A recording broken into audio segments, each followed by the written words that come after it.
One of the top issues with women is crime in the streets and what is happening with crime. And today we have a woman who fully understands this issue because she is a leader in the law enforcement community. Sergeant Betsy Smith is with us. Now, she is the spokesperson for the National Police Association and has a law enforcement career that has spanned 3 decades. She also created the only course of its kind for women in law enforcement, the Winning Mind for Women. It's so important that we hear from her. And Betsy, I'm delighted that you could join us today. Thank you so much for having me, Senator. Absolutely. Let's talk about crime stats, because as we closed out 2021, we know that I think it was 12 major cities had the largest spike in crime that they have ever had. So as you look at this, what do you see as the underlying causes for the crime spike?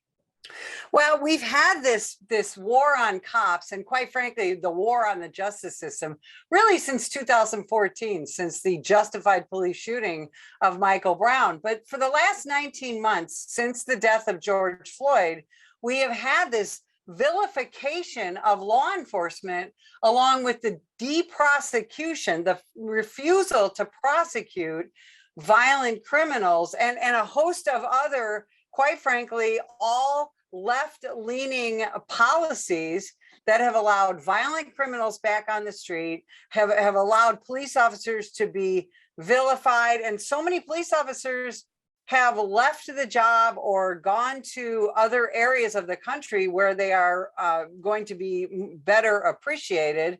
And this whole storm, quite frankly, that we have seen for the last 19 months has led to the homicide of 5,000 more Americans in 2021 than in 2020. And 2020 was a terrible year. And Senator, when you talk about women, what people don't really understand, and it's something I wish Black Lives Matter would talk about, every single day in the United States, at least 4 women or girls is murdered in the United States. No one's talking about that.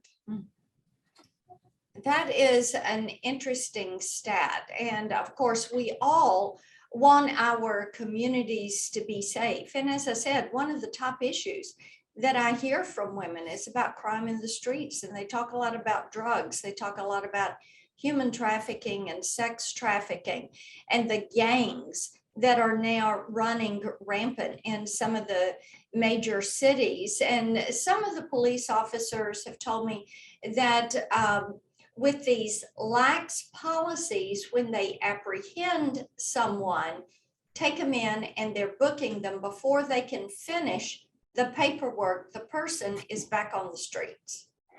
It's absolutely true. The misnomer called bail reform is really a lack of putting someone in custody to either await trial or to even be punished for a crime. In my native Chicago, it's very rare for someone to even get remanded over to jail to await trial. So we have all these criminals, and many who have committed gun crimes, sex crimes, and other terrible felonies.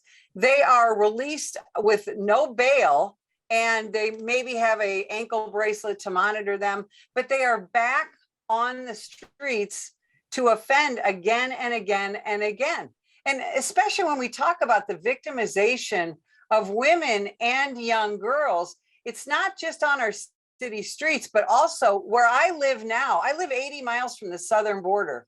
And when we talk about these open border policies that the left seems to favor, what we see truly at the border, and our law enforcement officers see at the border, is the victimization of women and young girls who are sexually assaulted many times over, either by the cartels or by their own countrymen as they try to get to the United States. And then when they get here, very often they're put into indentured servitude And that's another thing that the left claims to really care about women, but they don't want to talk about that either, the border issues, which also is one of the big problems in our issue with drugs in the United States. So much of that comes from the southern border. This is a huge encompassing issue, and it really truly affects women and young girls so extraordinarily. Well, you're exactly right about that. And it does. And I think this is Human Trafficking Awareness Week. And I encourage everyone to look at what is happening in their communities, because the human trafficking taking place at the southern border does not stay there. Every town's a border town and every state's a border state because of what has happened with trafficking that is there. You mentioned Chicago, and I know they had a spike in violent crime this year that's been quite a point of national discussion. Violent crimes, personal injury, homicides. What do you think is at the root of those causes for what has transpired specifically in Chicago? Well, and again, Chicago is my hometown, but we have had decades and decades of a Democrat-run city that never got a handle on gang violence. And then George Soros got behind our state's attorney in Cook County, Illinois. Her name is Kim Foxx. And like many other Soros-installed district attorneys and state's attorneys, she literally refuses to prosecute violent crime. So we hear a lot of talk about gun control, but yet Chicago and the whole state of Illinois, they have some of the strictest gun laws on the books, but our prosecutors don't allow the police to take advantage of those laws. And so gun criminals just tend to walk. We also have a situation in Chicago right now where our mayor, Lori Lightfoot, seems to be more obsessed with vaxxing and masking than she does with the personal safety of her citizens. And now the teachers there are basically going on strike. What they're saying is they don't want to do in-person learning. So now very often the only safe place for children in the city of Chicago is school. And now they don't even have the opportunity to go to school. And this was a big disaster during COVID, because during COVID, nearly 30% of all school children never signed on to a computer, never got any remote learning opportunities. Those children are absolutely unaccounted for if they're not in person school.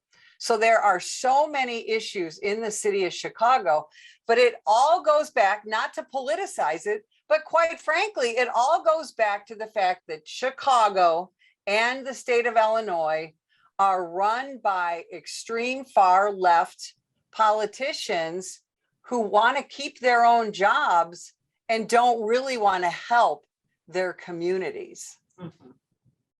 Well, and it's so disappointing when you hear how the response is from some of the leadership in cities like Chicago. I want to switch topics a little bit and talk about women and law enforcement and the importance of having women involved in law enforcement. And of course, you're really a leader on this issue in our nation.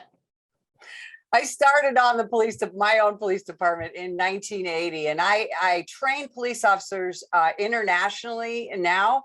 And so this is an issue that I have studied for decades.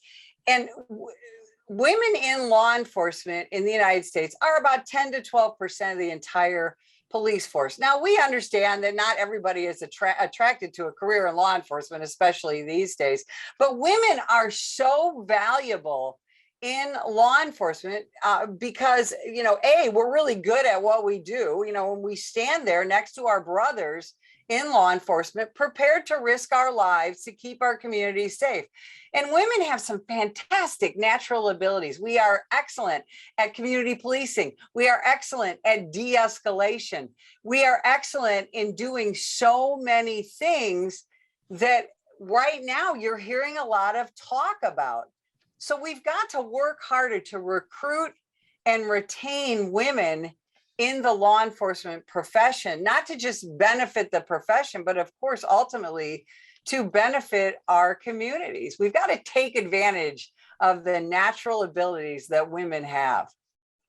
Yes, I think you're so right about that. And I think it's really important to have women on different law enforcement agencies participating. Yeah, absolutely. And that, you know, there are so many initiatives to recruit and retain women. But one of the things I want to caution is that we've got to make sure we're not man bashing when we talk about uplifting women. And there is sometimes a tendency to do that. Again, I want to stay non-political, but they're oftentimes on the left, they want to uplift women to the detriment of men. And that's one of the things we talk a lot about. Don't bash our brothers in law enforcement. We are working side by side with the brave men and women in this profession. You're right about that. And I know so many people in our unmuted audience want to support law enforcement in their home community. What should they do to show that support? Senator, there is so much that people can do. One of the best things you can do is when you see a patrol officer drive by or in a coffee shop having a cup of coffee, smile at them, wave at them, thank them for their service. Find out if you have a citizen police academy in the police department near you and attend that. See if there are volunteer opportunities at your local police department, and make sure that you know the real facts about law enforcement and law enforcement use of force. There are some great books out there. The War on Cops by Heather McDonald, Hate Crime Hoax by Dr. O'Reilly, Beaten Black and Blue by Officer Brandon Tatum. Know what the facts are. Know that American law enforcement is out there helping their communities of all colors, not just trying to destroy them. And of course, you can go to nationalpolice.org. Our association helps educate citizens on what they can do to help us. Read our articles and look at our PSAs and find out some more ideas of what you can do to support your local law enforcement. We want to be with the community, not against it. And those are wonderful suggestions, and people can keep up with you on Twitter at SGT Betsy Smith. That's Sergeant Betsy Smith. And I'm delighted that you've joined us today. Thank you so much for being with us on Unmuted. Thanks for having me.